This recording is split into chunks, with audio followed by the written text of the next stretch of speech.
A continuación, el maestro Rafael Mesa Iturbe nos presentará la conferencia magistral Retos de la sociedad de riesgo en el siglo XXI. Bueno, buenas tardes a todos. Gracias por permanecer aquí en esta última mesa en la que tenemos a nuestro invitado de lujo para dar cierre a nuestras jornadas de trabajo. Esta mesa, cuando la planteamos ahí, recordarán los colegas de la academia, tiene como finalidad que el maestro Rafael nos ilumine, ilustre con sus conocimientos, que son muchos, vastos, lo sé, porque muchas veces hemos comentado sobre estos asuntos, y también recoger algunas de los asuntos e inquietudes que aquí se hablaron. Por eso él estuvo presente toda la jornada. Creo que esto es algo muy interesante para nuestro propio trabajo, porque no se trata de una persona que viene magistralmente a hablarnos de algo que no sabe ni por dónde estamos nosotros, sino más bien a dar un cierre de todo lo que él sabe, pero digamos tomando en consideración algunos de los aspectos y elementos que nosotros hemos abordado aquí. Voy a leer algunos aspectos de la biografía y currículum del maestro Mesa, y empiezo por su formación. Rafael Mesa Iturbide, Iturbide, tiene estudios de licenciatura en Filosofía por el Instituto Libre de Filosofía y Ciencias Sociales y estudios de maestría en Sociología por la Universidad Iberoamericana. Su trayectoria es en muy diversas fundaciones e instituciones, realizando diversos trabajos. Voy a comentar algunas de estas instituciones. Miembro fundador y director de proyectos de Filos, una asociación civil, desde 1994 hasta 2007, director de Prospectiva y Desarrollo de la Fundación Cultural de la Ciudad de México, de 2007 a 2012, presidente ejecutivo de la Fundación Comunitaria Morelense, de 2012 en adelante, y presidente del Instituto de Promoción del Desarrollo Social desde el 2018. Ahí en esas instituciones él ha sido y ha realizado algunas actividades, como por ejemplo consultorías para el Banco Mundial, para el Banco Interamericano de Desarrollo, para la Comisión Económica para Latinoamérica y el Caribe, la CEPAL, para el Instituto Interamericano de Derechos Humanos, para activos de vulnerabilidad de Caroline Moses en la Universidad de Manchester. Algunas publicaciones son Mecanismos Financieros de Consenso Social, Sociedad Civil, Desarrollo y Perspectivas, Alcances y Límites de la Reingeniería Social, Libro Verde en Políticas Culturales y diversos artículos también sobre políticas culturales. Aquí en el programa tenemos nosotros como título de esta mesa de cierre, Retos de la sociedad de riesgo en el siglo XXI, pero como ya expliqué, esta intención del cierre tiene estas características, y además él nos podrá dar información adicional de cómo va a exponer en esta jornada. Gracias, buenas tardes, gracias por quedarse a esta hora de la tarde.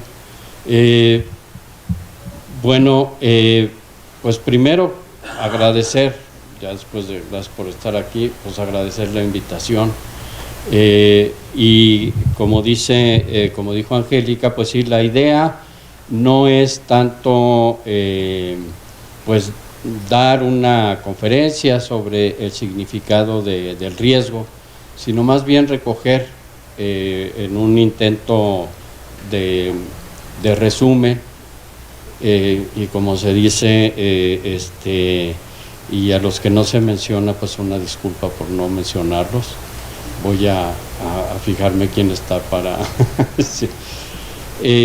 Porque pues lo que se ve de las mesas es una riqueza impresionante, y una de las preocupaciones, por ejemplo, de Alfonso es que el riesgo está en todos lados, ¿no? Y hay diferentes puntos de vista acerca de esto.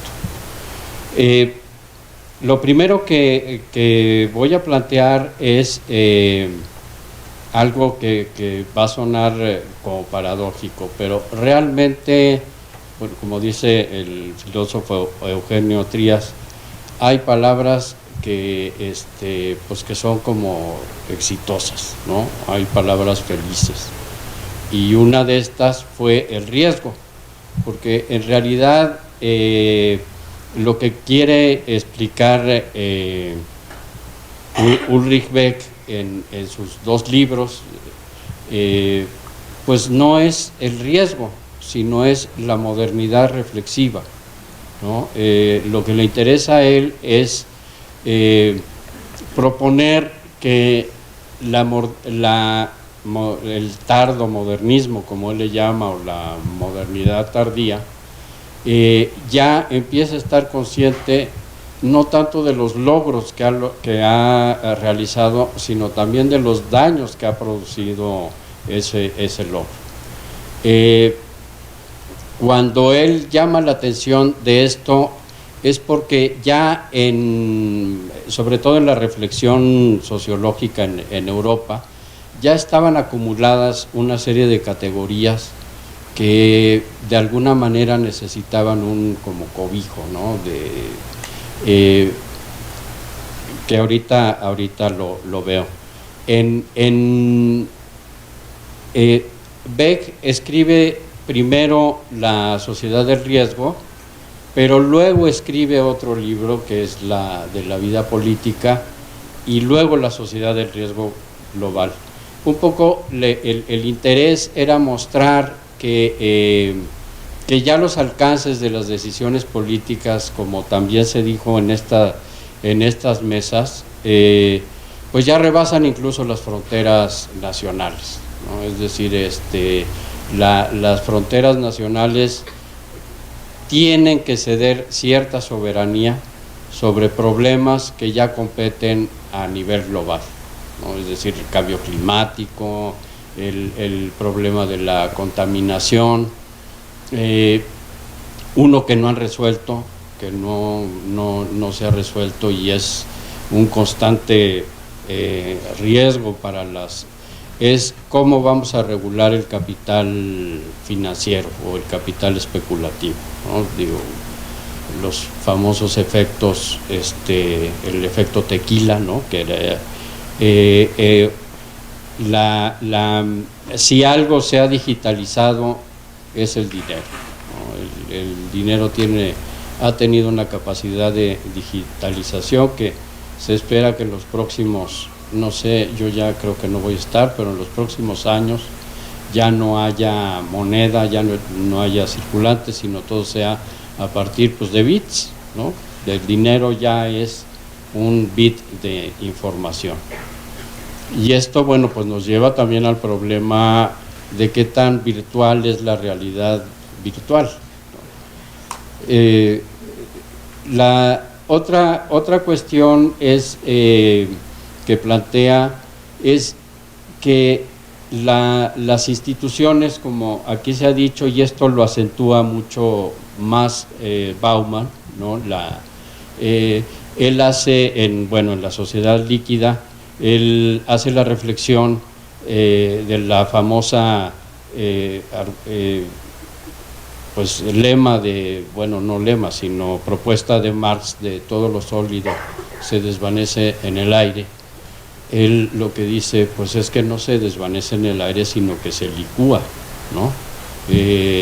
Las instituciones sólidas, ¿no? que hemos visto, ya están en una fase de licuefacción, ¿no?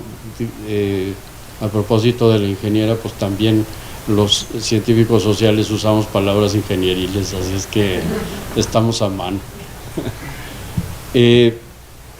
Una de las cuestiones importantes que señala Bauman es, y que retoma también Beck, es que los gobiernos, por sus propias características de estados-nación o los estados-nación, ya no están tomando decisiones que únicamente afecten al propio Estado soberano, ¿no? Sino son decisiones que competen al mundo. Es decir, pensemos por ejemplo en la migración, ¿no? Es un problema mundial, no es que en África esté migrando a Europa, sino que aquí mismo hemos visto el tema de la migración como un tema que afecta, que es transfronterizo. Luhmann, por otro lado, lo que nos hace ver es que en realidad el riesgo no es un concepto.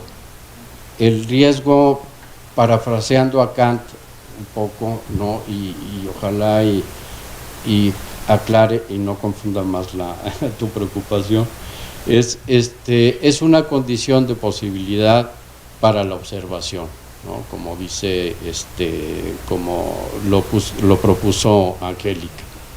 ¿Qué quiere decir con esto? Quiere decir que son los lentes a partir de los cuales vemos la sociedad, ¿no?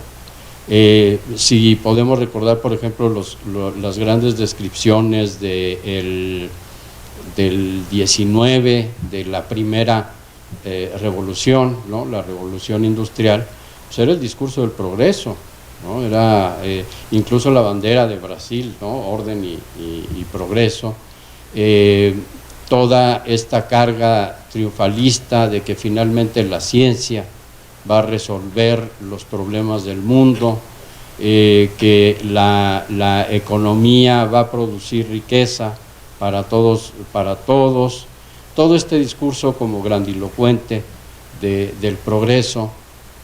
Luego nos caen las guerras y finalmente por la bomba, ¿no? Y hay un periodo de transición en la posguerra, conocida como la Guerra Fría, en donde hay una lucha bipolar,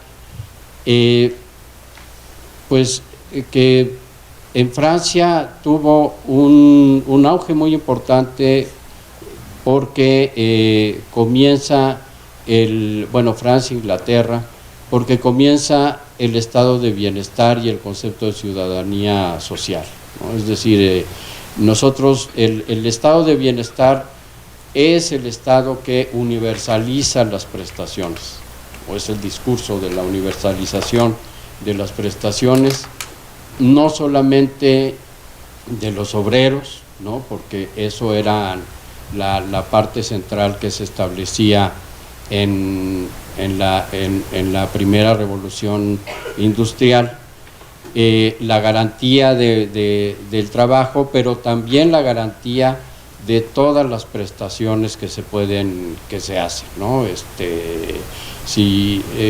Como ha dicho aquí algún sociólogo, hablar del estado de bienestar en México es como hablar de algo que nunca existió, ¿no? Lo que existió lo que más o menos existió es el estado social y un estado social corporativista, ¿no? Es decir, los sindicatos que tenían beneficios, pues eran los sindicatos que lograban los mayores salarios, que lograban las mayores ventajas, a condición de que se incorporaran como aparatos de Estado, ¿no? Sin ser parte del Estado, bueno, pues la CTM es como el ejemplo más claro. Ya no vemos la sociedad del progreso, o vemos la sociedad del progreso con los lentes del riesgo, ¿no?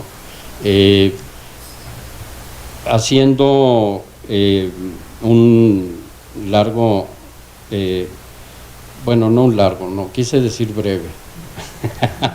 Me salió, fue un error, ¿cómo le llamaba Freud? Un falso, un lapsus.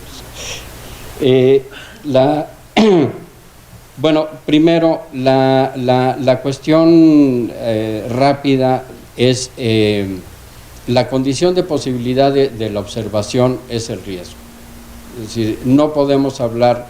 ¿Cómo se define el riesgo? Me gustó mucho la definición, que por aquí la tengo anotada,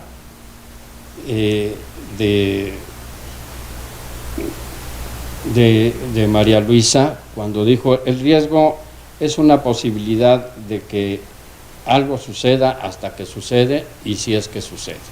Es decir, el riesgo es una contingencia en este sentido. O sea, puede darse, puede no darse. Pero la cuestión importante es que la observación está orientada por el riesgo. Si vemos todas las mesas, lo que tienen en común es, a partir del tema de riesgo, no se habla tanto del problema de qué es, en un sentido de definición conceptual, el riesgo, sino con qué tiene que ver.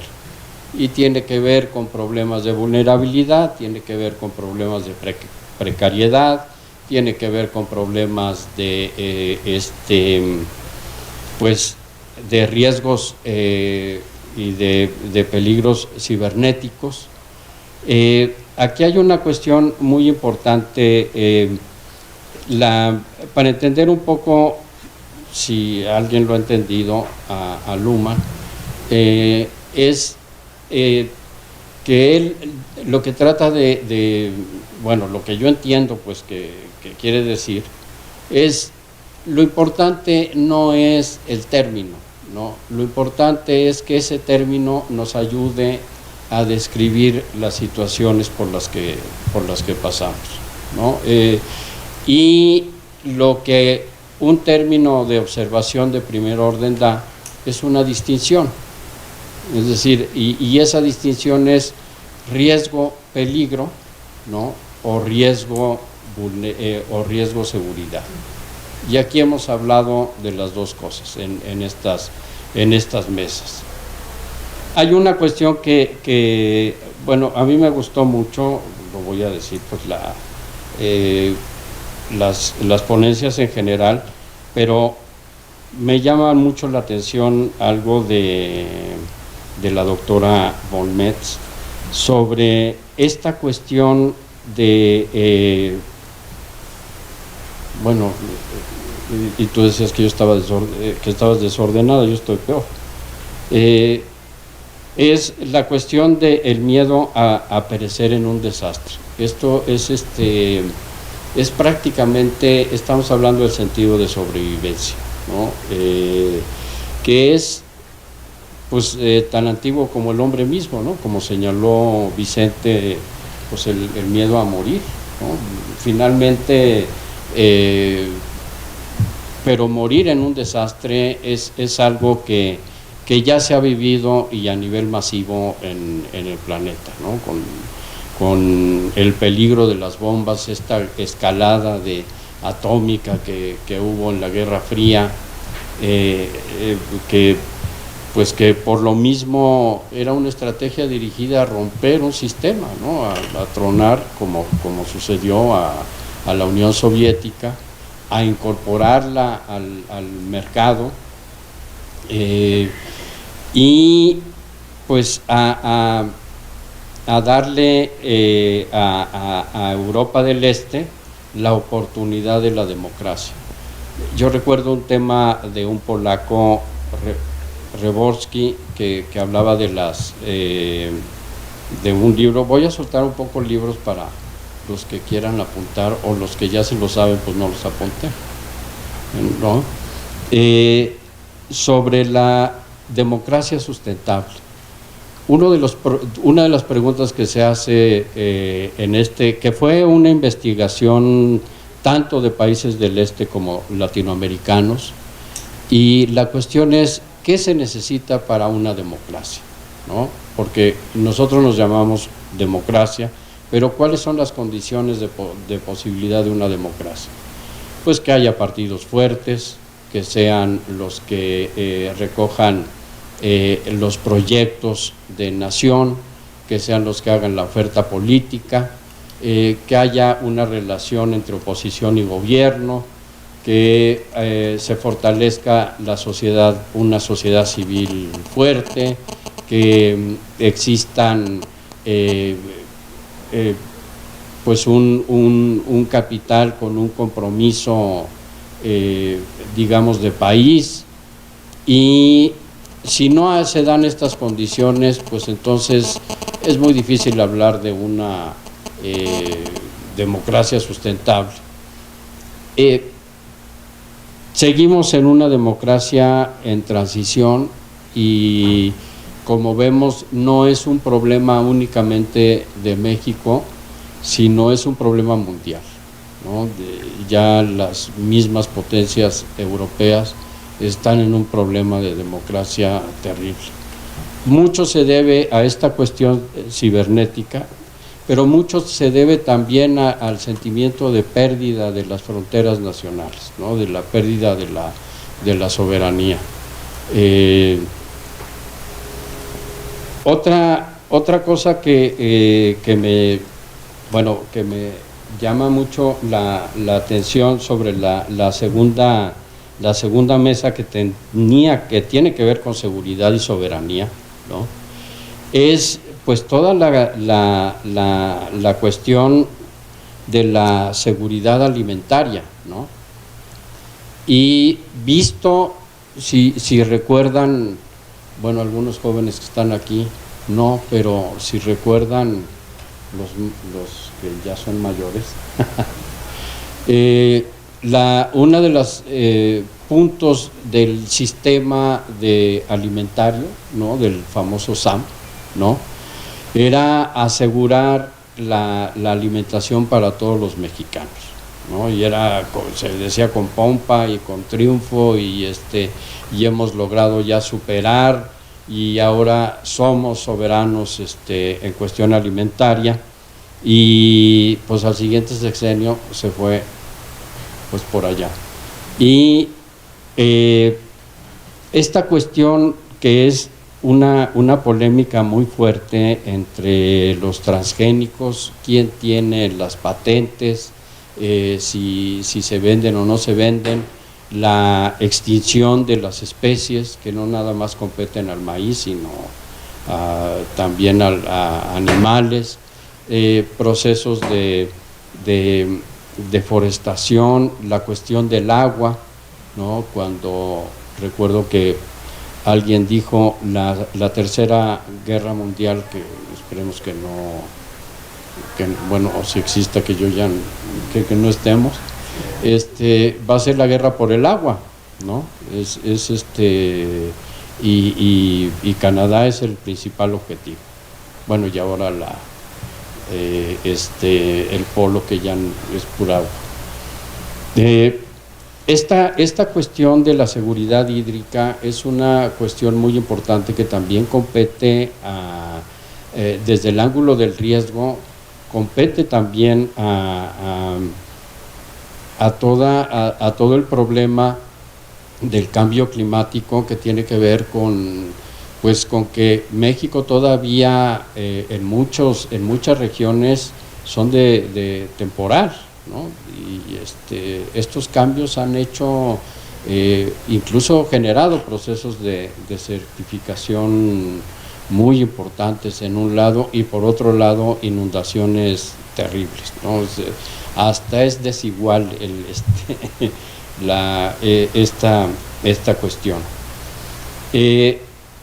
Otra cuestión, que pasando a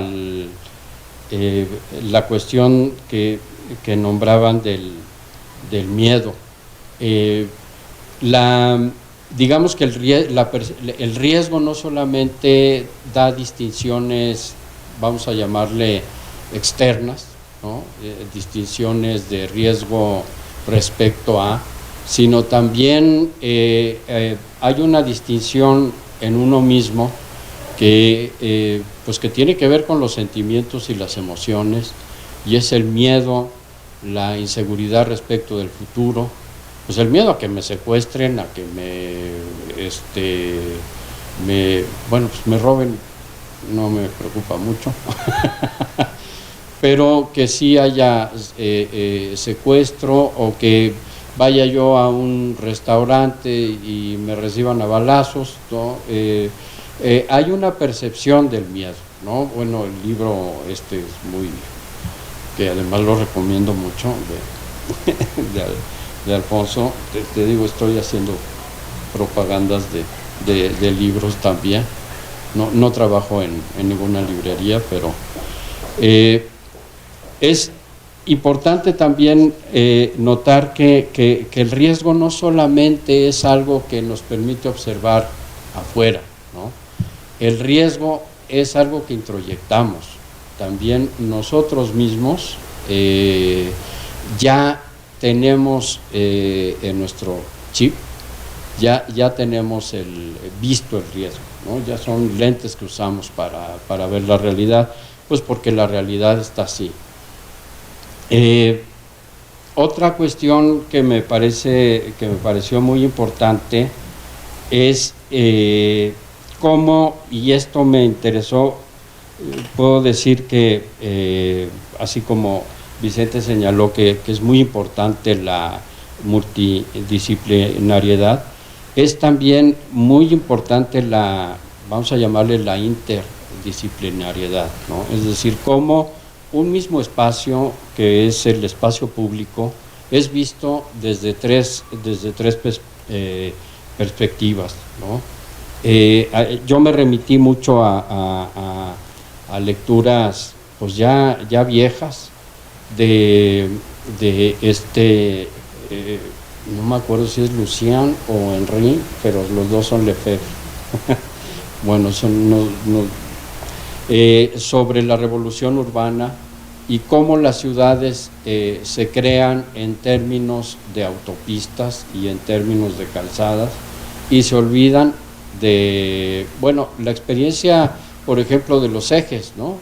O la experiencia de los dobles pisos, pues aquí el automóvil es el que priva, ¿no? El desarrollo urbano está pensado para el automóvil, no está pensado para las gentes, y se ve clarísimo, ¿no? En cómo incluso hasta los puentes peatonales están mal diseñados, que son a ver quién sube, ¿no? Y quién sube con canastas, y evidentemente no hay educación vial. Otra cosa muy importante, la movilidad, ¿no? El desplazamiento. Hay una inversión muy grande, pues sí, efectivamente la industria automotriz ha crecido mucho, y pues lo que importa es consumir, ¿no? No importa otra cuestión.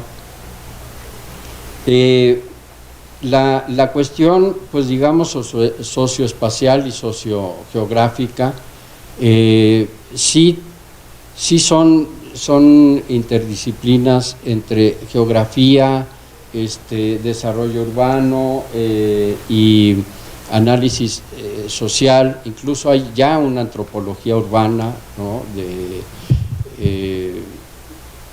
De una italiana, ya estoy yo, bueno, necesito azúcar. Signorelli, ¿no? Es una antropóloga urbana italiana que habla también de los usos de los espacios y de la apropiación del espacio, y cómo sí hay correlaciones entre la percepción del riesgo y el uso del espacio. Es decir, cómo casi estamos como en estado de sitio en Cuernavaca, ¿no? A las 8 de la noche no se ve ni un alma en algunos lugares. Los trabajos nocturnos tienen un alto riesgo porque pues los que salen a las 11, 12 de la noche y tienen que irse, pues ya no hay ni microbuses, ¿no? De rutas, ¿no?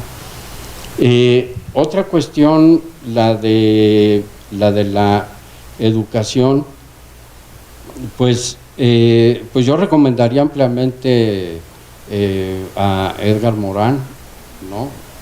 El libro El paradigma perdido, que es hay que recuperar toda esta cuestión biológica que se nos olvida, y en algunas cuestiones él señala que somos animales gregarios por vía evolutiva y tenemos instintos gregarios por vía evolutiva. Pues pensemos en nuestros primos los chimpancés y en nuestros más lejanos gorilas, pero esto ya es una cuestión también antropobiológica, ¿no? No es este famoso contrato social, ¿no? Es más bien un derivado de esto. Y bueno, pues el método, ¿no? Tus 7 son los 7 volúmenes. Qué buen resumen, porque pues le gusta mucho escribir a Edgar Morán. La otra cuestión es la capacitación, de María Luisa. Me encantó me encantó la cuestión cibernética, en el sentido en el sentido en que nos abre una yo estaba pensando no sé si se conozca o lo conozcas, ¿cómo se llama el señor que estuvo en la isla? Robinson Crusoe.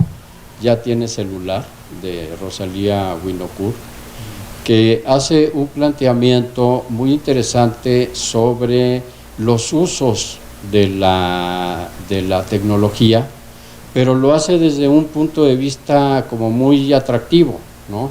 Es decir, hace entrevistas de cómo usa la gente la tecnología, pero es muy optimista. Yo cuando lo leí dije, bueno, qué maravilla, ¿no? Tenemos todas las bibliotecas a nuestra disposición, nos encontramos con parejas que no habíamos visto en años, con amigos, en fin, una serie de situaciones de nuestras. Y después de oír tu ponencia, pues yo dije, no, bueno, voy a apagar la computadora, porque la cuestión es que también hay un riesgo ahí, ¿no? Y con muchísima razón, esta cuestión de la autocrítica tiene que ver con el principio que nos decía, que comentaba Angélica, con una observación de segundo orden, ¿no? Ahora, cuando se habla de reflexión crítica, pues se habla de una observación de segundo orden, que quiere decir, pues, observar las distinciones, ¿no? Hacer reflexión sobre las distinciones que hacemos. Pero si no tenemos conocimiento, pues no sabemos qué distinciones vamos a hacer. Hasta que me entero que existe esta cosa terrible del DIP, ¿no? Yo le hubiera mentado la madre a Obama, así tal cual, y a lo mejor hubiera alabado a Trump por su capacidad sociodemócrata, ¿no? Pero luego sé que eso pues no puede existir, porque es fake, ¿no? Es algo y eso también nos lleva a entender que hay partes todavía nuestras que se resisten a ver el riesgo, ¿no?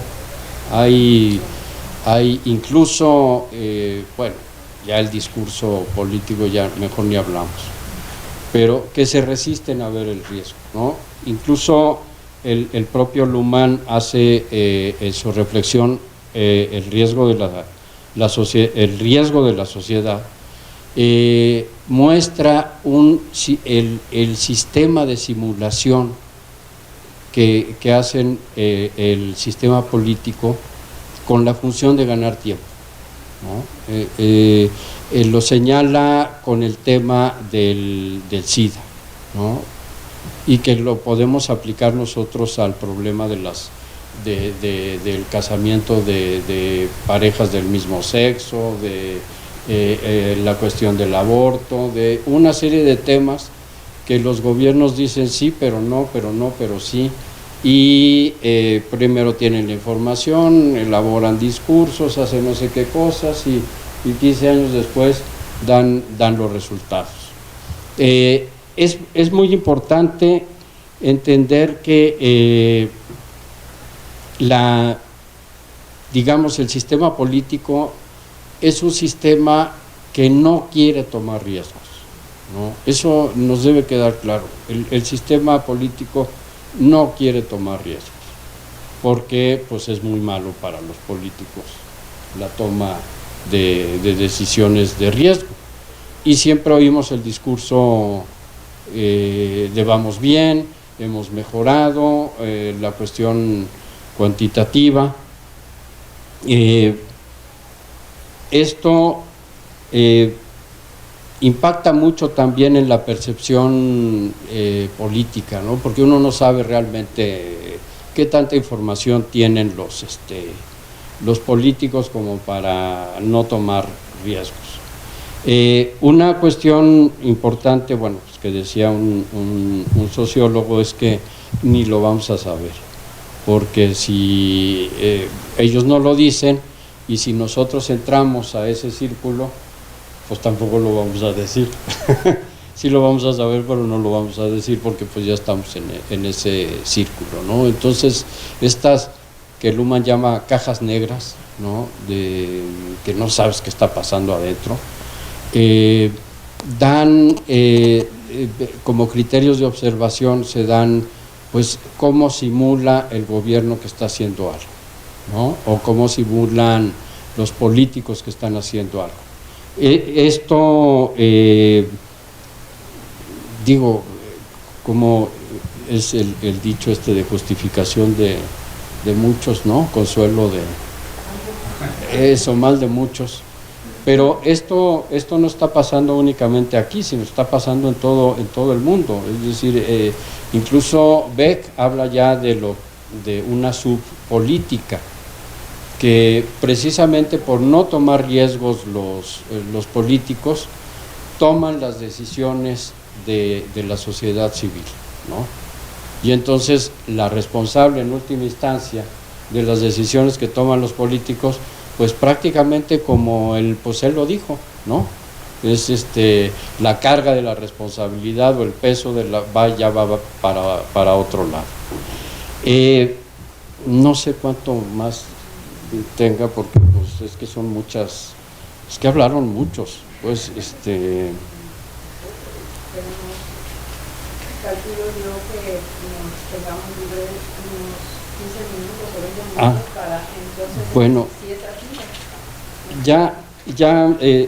Para concluir, cuando se habla, por ejemplo, esta sería ya la conclusión, cuando se habla de capacidades, esta cuestión del cuidado, de la seguridad humana, de la prevención, pues esto tiene que ver mucho con lo que se llaman los sistemas de inmunidad, ¿no?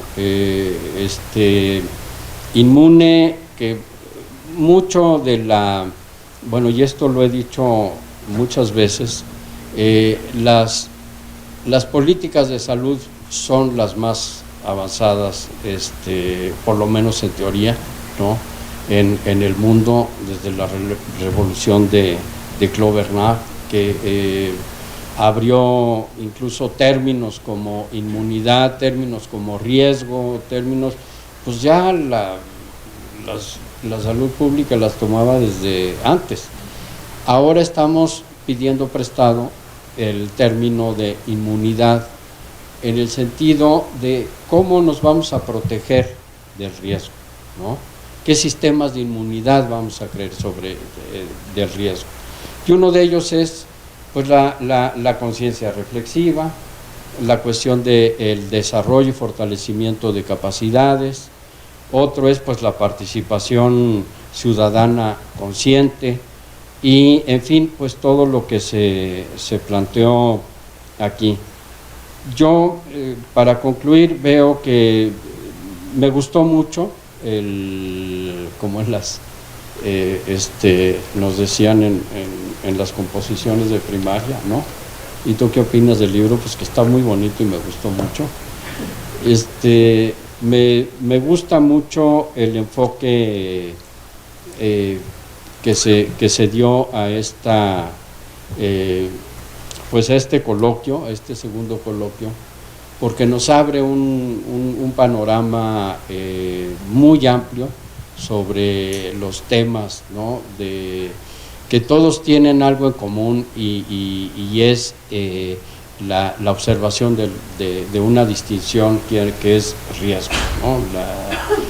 Y aunque hay distintos enfoques, distintas formas de entenderlo, distintas formas de abordarlo, pues finalmente no deja de ser riesgo, ¿no? Pues bueno, muchas gracias. Bueno, muchísimas gracias. Creo que el maestro ha recogido pues varios de los temas y de las ideas. Gracias, Rafael, por este esfuerzo, porque él ha hecho un esfuerzo, desde luego, estar aquí los 2 días, con el riesgo de enfermarse y nos escuchó a todos, ¿no? Y eso ya es algo que tenemos que agradecerle muchísimo. Tu disposición, qué bueno, gracias.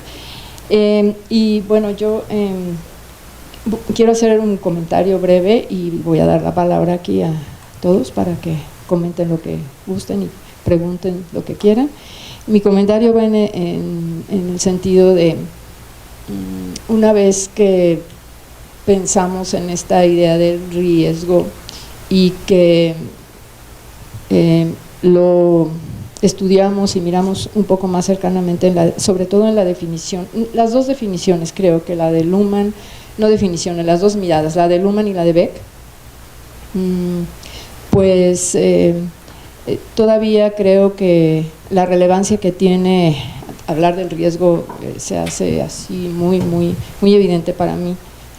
Primero porque si lo que Luhmann está planteando de las sociedades modernas, que son en las que estamos aún, son estas sociedades, sobre todo de este capital, de este tardocapitalismo, son sociedades que tienen que mirarse en la distinción de riesgo y no en la de progreso.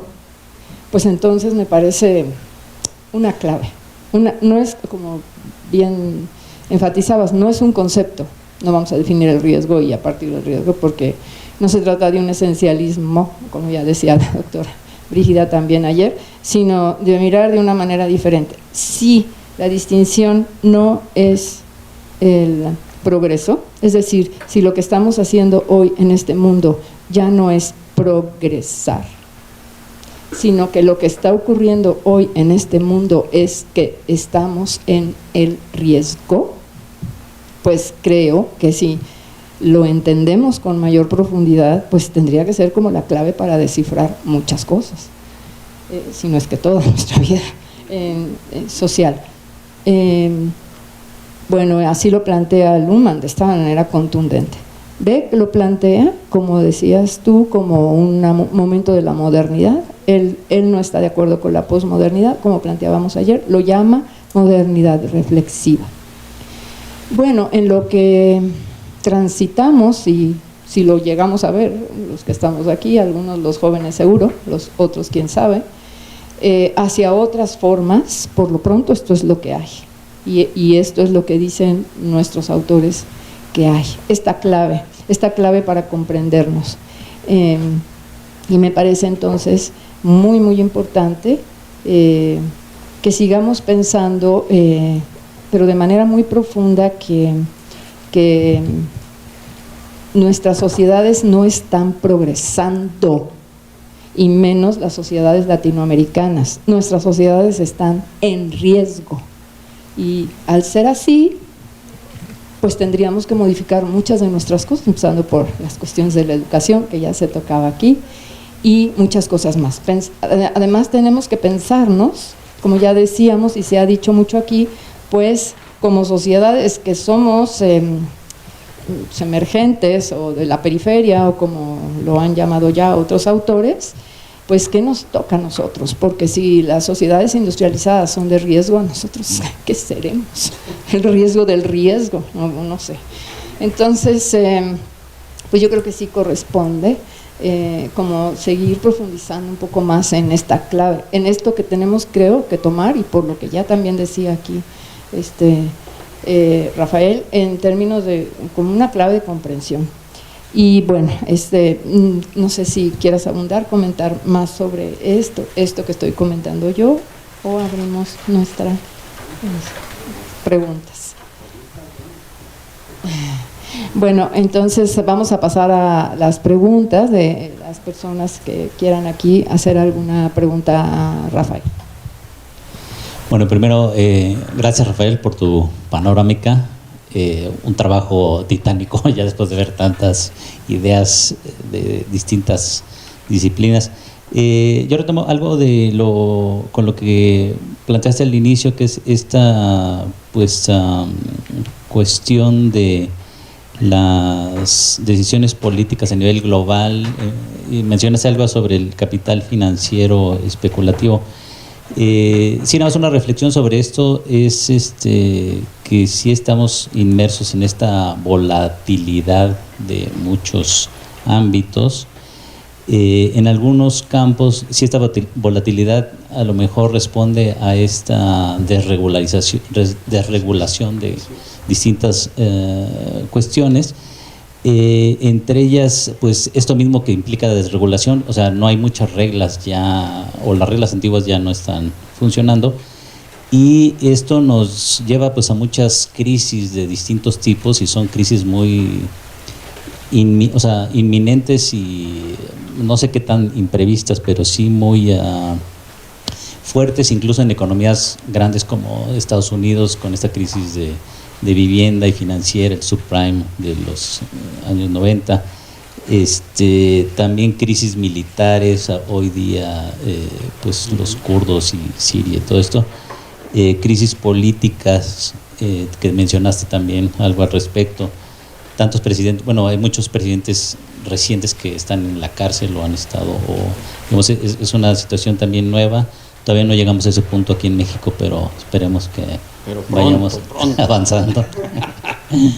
Crisis ambientales y naturales. Entonces, a fin de cuentas, no sé cómo veas si es que los gobiernos se están convirtiendo en administradores del riesgo, si los habitantes, a fin de cuentas, ¿qué somos, no, frente a esto? O sea, si somos agentes, sujetos pasivos, o sea, realmente sí podemos ser agentes de cambio o no.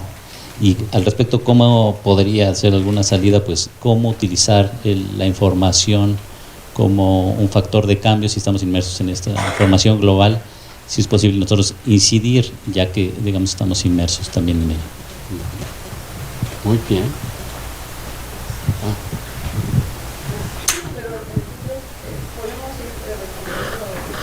Es una secuela de lo que Alfonso acaba de decir, en exactamente el mismo tema. Te pregunto, si el riesgo es una distinción, o sea, unos ojos, una manera de ver la realidad, esta misma pregunta que te hace Alfonso, pero en tus lecturas, tu información, si nosotros desde América Latina podemos ¿América Latina tiene algo que ver en relación a ese papel activo, pasivo? En fin, la pregunta que hace Alfonso. Sí. Es decir, nomás le pongo el del Muy bien. América Latina. Bueno, pues no sé. La cuestión aquí central es que pues como le llaman el capital sin trabas o el capitalismo salvaje, ¿no? Precisamente una de las estrategias ha sido la desregulación y la flexibilización, porque pues si no, no se mueve, ¿no? Y eso con que tiene que ver mucho con la revolución 4.0, es como en algún momento lo estableció Bauman. Ensamblamos en países en donde el salario está por $1 o abajo de $1, ¿no? Vendemos en países con altos índices de bienestar. Tenemos nuestros corporativos en las grandes capitales y nuestro banco en las Islas Caimán, ¿no? Es decir, pues agárralos por donde. Una de las grandes críticas que se le hace a Latinoamérica es precisamente que esto está impidiendo, o es un riesgo para Latinoamérica en términos de crecimiento de industria, ¿no? Comparado con los llamados tigres y dragones, porque China ya está, pues la poca industria que tuvimos con el TLC se fue, ¿no? Porque el argumento era: estamos protegiendo el mercado, etcétera. Por supuesto que le compete a Latinoamérica. El discurso del riesgo no es el discurso típico latinoamericano, ¿no? El discurso latinoamericano es la exclusión y la vulnerabilidad, ¿no? Es decir, haciendo un poco de crítica amistosa, si puede haber una, bueno, sí, constructiva,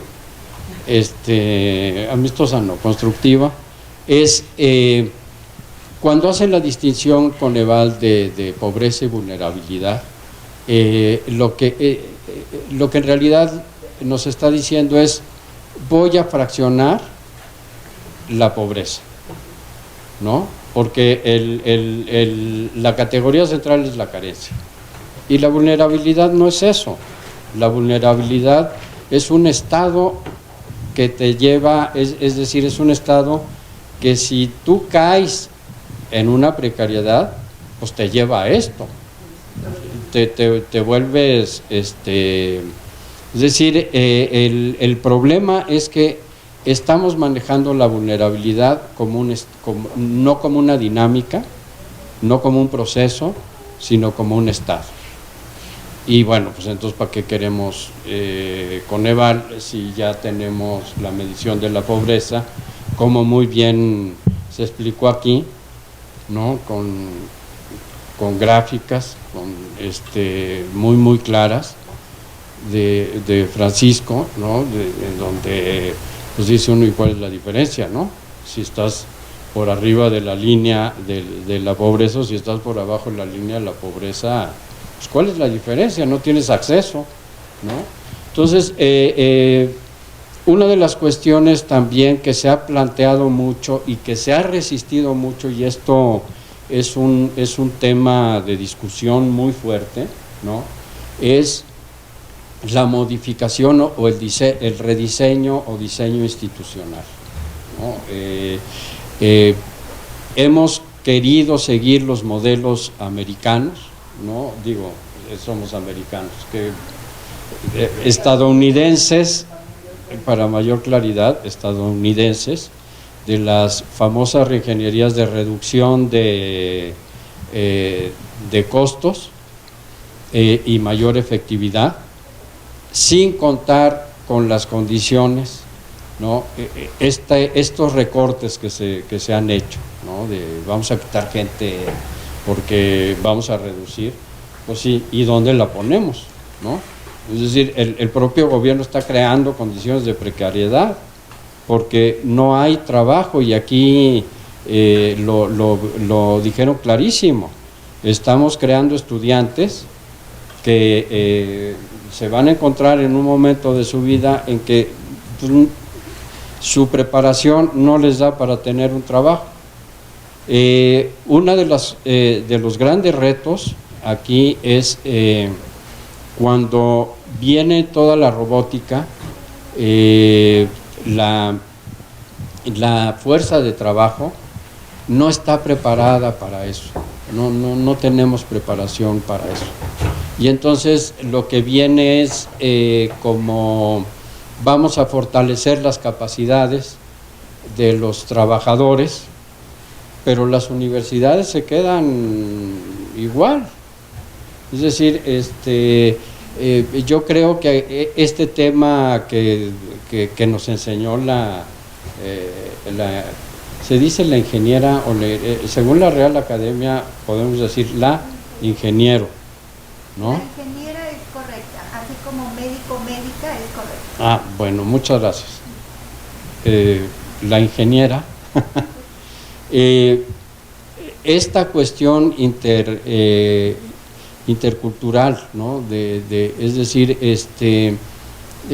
yo me imagino, por ejemplo, una comunidad indígena analfabeta que a uno le pide condiciones para trabajar en términos de robótica, ¿no?